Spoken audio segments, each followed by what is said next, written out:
2014-19లో మంగళగిరి నుంచి గెలిచిన ఆళ్ల రామకృష్ణారెడ్డి ఓ స్పెషల్ అక్కడ.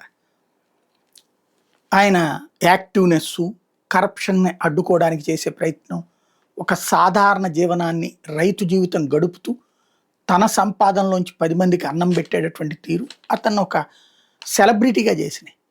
అనేక మంది అతన్ని అభినందిస్తుండేవాళ్ళు. ఆ ఇంపాక్టు 2019లో ముఖ్యమంత్రి గారి అబ్బాయి మంత్రిగా పనిచేసినటువంటి నారా లోకేష్‌నే ఓడించినటువంటి జెయింట్ కిల్లర్ అయ్యారు.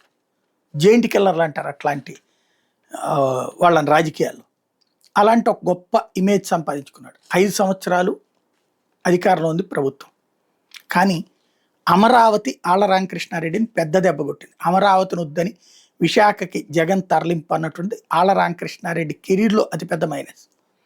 ఆ తరువాతన రియల్ ఎస్టేట్ ఆ ప్రాంతం అంతా, అంతకుముందు ఒక వెలిగిన రియల్ ఎస్టేట్ సర్వనాశనం అయిపోవడం మరొక పెద్ద సమస్య.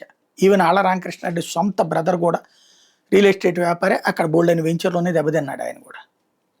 అంత సంక్షోభంలో కూడా జగన్ని వదిలిపెట్టకుండా వెంటకున్నాడు. చివరికి జగన్ టిక్కెట్ ఇవ్వకుండా బీసీలకంటూ టిక్కెట్ ఇస్తే వాళ్ళని గెలిపించేందుకోసం ప్రయత్నించాడు. తీరా చూసి ఆ పక్కన ఇక విరక్తి చెంది ఓటమి తర్వాత రాజకీయాల నుంచి పక్కకి తప్పుకొని ఉన్నాడు. కానీ ఇప్పుడు అదే ఆళ్ల రామకృష్ణారెడ్డి తను గతంలో చంద్రబాబు మీద వేసిన కేసులు మిస్టేక్ ఫ్యాక్ట్స్ కింద కొట్టేయడం, కుదరదంటూ కోర్టుకు వెళ్ళటం, ఇన్నర్ రింగ్ రోడ్డు అలైన్మెంట్ మార్పుకు సంబంధించి అదే సందర్భంలో లోకేష్ బెయిల్ రద్దు చేయాలన్నటువంటి పిటిషన్ వేయడం, ఇవన్నీ సంచలనం సృష్టిస్తున్నాయి. మళ్ళీ ధైర్యంగా ముందుకు వస్తున్నాడు. ఎందుకంటే లోకేష్ వచ్చాక అసలు మంగళగిరిలో ఇక ఆళ్ల రామకృష్ణారెడ్డి ఉనికే లేకుండా పోయింది. ప్రతి ఒక్కళ్ళు లోకేష్ తలుచుకుంటారు. ఎందుకంటే రాష్ట్రంలో ఇంకే నియోజకవర్గానికి జరగనంత అభివృద్ధి మంగళగిరిలో జరుగుతుంది. అలాంటప్పుడు వాళ్ళని అంగీకరిస్తారు అక్కడ వాళ్ళనే చూడాలి.